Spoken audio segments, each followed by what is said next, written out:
Hello mga ka-legit Dover Cats! Operasyon ng Tape Incorporated, abay tuloy-tuloy pa rin despite of closure ng pinakamasaya. Totoo nga bang balak nilang natapatan ang wawawin ng TV5? Ano nga ba ang nakapaloob sa balitang ito? But before that, if you haven't subscribed yet to my YouTube channel, please don't forget to like, share, and subscribe at hit mo na rin ang notification bell for more showbiz updates. Bago tayo magpatuloy, of course, nais ko po muna magpasalamat sa lahat ng mga legit viewers, subscribers at ang lahat ng mga legit na nanonood at sumusubaybay sa ating mga updates. Maraming salamat po sa inyong panonood.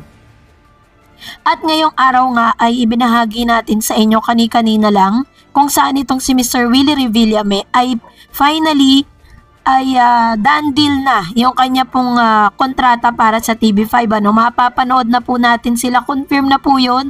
Wala na pong makakapigil pa sa pagbabalik ni Willie Revillame na sa kanyang show. Hindi na masasabing noon time yun kasi ang prime time naman panggabi, no? So, panghapon po siya, no? At sinabi nga dito na talagang isang pirma na lang, done deal na po ang lahat, okay na ang lahat.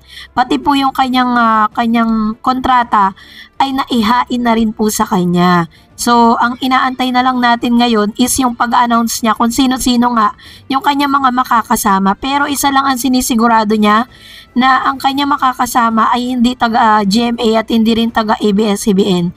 Malamang yan, nakukuha siya ng ilan sa mga talents mula sa TV5. Alam niyo, napakagandang opportunity nito para sa mga taga TV5 kasi magkakaroon sila ng mas maraming exposure at mas marami pa pong mga artista ang mas makikilala dahil makakasama nila ang ilan sa mga premyadong mga host, Sinasabi nga na parang iba back to back nila itong It's Showtime. Pero may mga bali-balita din na parang merong tatapat ang GMA7. Hindi nila iaalagwa or hindi nila ipambabala ang yung abot kamay ang pangarap. Malamang yan iuurong po nila yan ng time slot. Pero base po sa mga naging resulta nung inurong nila yung oras ng abot kamay ang pangarap, biglang bumaba ang rating. So hindi lang natin alam kung ano po yung magiging move ng GMA dito patungkol sa bagay na ito. Pero eto na nga, dahil marami po ang nagtatanong kung bakit daw di umanong naspatan ito pong tahanang pinakamasaya host at ang mga halos host, na parang meron silang meeting with their mga empleyado, ng tape ng tahanang pinakamasaya. Sabi diyan, ang tanong po kasi ng marami, natuloy pa rin ba ang operation? Kung tuloy pa rin ba ang operasyon ng Tape Incorporated despite po sa kanilang pagsasara or pagsasara ng tahanang pinakamasaya. As I've said earlier, naspatan po kasi or nag-post ang ilan sa mga dating host ng tahanang pinakamasaya and staff na nagkaroon po ng parang pagkikita, ang Tape Incorporated, ang ilan sa mga host and staff ng tahanang pinakamasaya kasama ng ilang miyembro ng pamilya halos host at ang may-ari ng Tape Incorporated at producer na nagsara ng noontime show. Ayon sa isa sa mga host ng programa na si Paulo Contis, hindi na yun mababago dahil sa magandang relasyong nabuo nila sa loob ng halos 9 na buwang pagsasama nila sa dating noontime show. Sabi niya, yes, madalas pa rin kaming nagkikita-kita at hindi mawawala yun, including the staff and sila Miss Marjorie Halusos and Kuya John Halusos. Madalas pa rin kaming makita. Never naputol ang komunikasyon, sabi ni Paulo sa text message na ipinadala niya sa Philippine Entertainment Portal. Official na nga nagwakas ang broadcast ng tahanang pinakamasaya noong March 7, 2024. Bukod kay Paulo, ang iba pang host ng tahanang pinakamasaya ay sina Isko Moreno, Betong Sumaya, Buboy Villar, Glyza De Castro, Cassie Ligaspi, Mabi Ligaspi, Charis Solomon, Winwin Marquez, Dasri Choi, Kokoy De Santos, Kimpoy Feliciano, Yasser Marta, Michael Sager, Alexa Miro, Arasan Agustin. Ganito rin ang sinabi ng legal counsel ng Tape Incorporated na si Attorney Maggie Abraham Garduque nang nakapanayam siya ng Philippine Entertainment Portal noong Biyernes ng March 15, 2024. Sabi niya, natuwa ako sa samahan ng mga host, parang nagkakaroon ng mga kuya sina Cassie, sina Paulo at sina Yorme.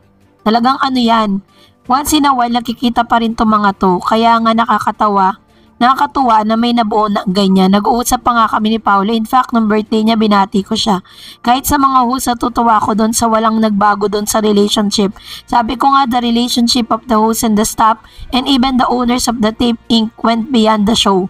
So yun din yung maganda doon. Nakabuutan talaga ng pamilya ng tahanan doon sa wala na doon sa APT Studios. Yung tahanan nila ngayon. Malay mo, meron ng susunod na magkaroon ng another tahanan, di ba?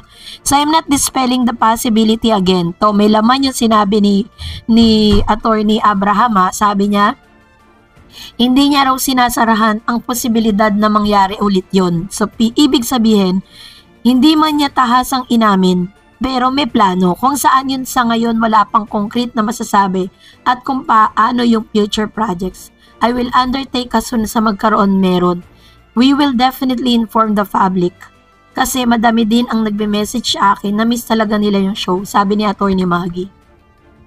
Naku So, yun po yung ilan. Sabi po, nilinaw din po ng PEP kay Attorney Maggie ang usap-usapang nakikipag-negotiate daw ang Tape Incorporated sa ibang network para ipagpatuloy ang programang Tahanang Pinakamasaya. So, ito yung sinasabi natin na parang may possibility natatapatan ng Tape Incorporated or nitong magiging show nila. Malamang yan hindi na Tahanang Pinakamasaya.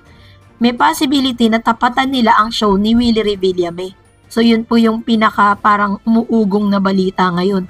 Sa ngayon po, ito ang sagot ni Attorney, wala, sabi niya. Sabi niya kasi for the meantime, gusto muna naming ayusin ang tape yung mga employees yung sa production. Pero sa admin, tuloy pa rin kasi alam naman ng mga employees sa corporation andun pa rin. So, ang inaayos yung mga employees sa production ng noontime show, yung mga directors, writers, yung mga nandun sa show, yung mga nawala ng trabaho, inaayos lahat yan. The corporation wants to make it sure na hindi naman masyadong mahihirapan din yung mga employee na yon na walang na trabaho. Maybe after matapos lahat yon, that's the time that they will look into another project o kung may offer silang project na pwede nilang i-produce ulit. But for the meantime, wala pa po talaga. Inuuna raw muna nila ang mahigit 200 empleyado na nawala ng trabaho. Mayroon daw makukuwang separation fee ang mga ito, sanhi ng pagkakasibak ng Tahanang Pinakamasaya. Ayon kay Attorney Maggie, at this point, ang ginagawa ngayon ng tape ay ayusin ang mga employee nila. So yun po ang pinagkakaabalahan kasi may mga employee na nasa APT yung sa studio. Magkaiba po kasi yung employee sa nandun yung production ng Itbulaga o Tahanang Pinakamasaya doon sa APT. So, ibig sabihin, up until now, meron pa rin negotiation na nangyayari. Nagpo-formulate pa rin sila ng panibagong show na pwede nilang ipanlaban sa publiko. So, kayo po, anong saloobin ninyo patungkol dito? Comment down below.